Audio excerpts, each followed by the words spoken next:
foreclosure process is about to speed up.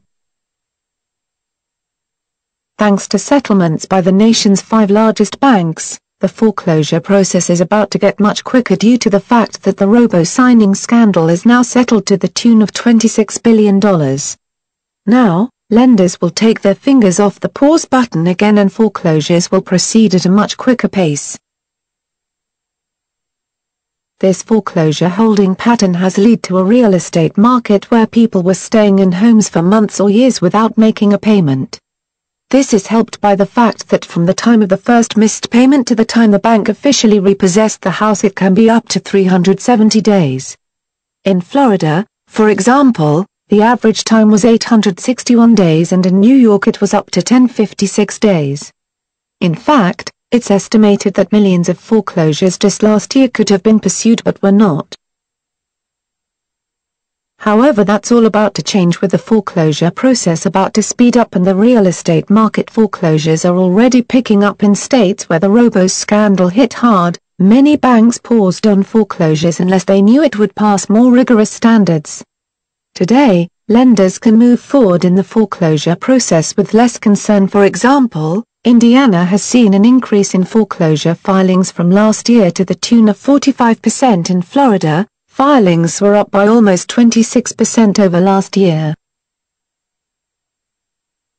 The expected flood of foreclosures may not be imminent in the short term, however, eventually this flood of foreclosures will begin to move.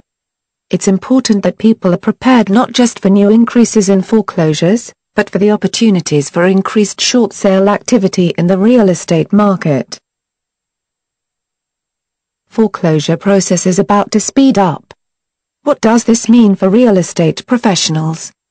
What this increase in foreclosures may inevitably do is drive down home prices lower than what they are today and make it increasingly more difficult to get a bank to provide you with a mortgage.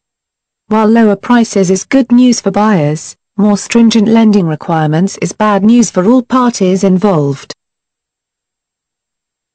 Housing prices are expected to fall by almost 4% at the end of 2012 and no one knows when the market will finally hit bottom.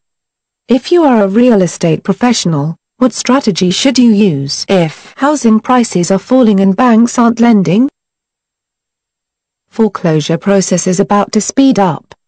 Wholesaling mortgages. Real estate profits are made by providing solutions and selling a house with little, no, or even negative equity to buyers who cannot qualify for conventional bank mortgages may be the largest problem facing millions of Americans this year.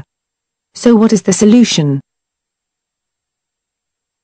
The real estate market saw a time similar to this in the late 70s when mortgage rates were incredibly high and people were seeking to buy and sell houses without the aid of banks. What distressed sellers would do is assign the mortgage of their house to the end buyer.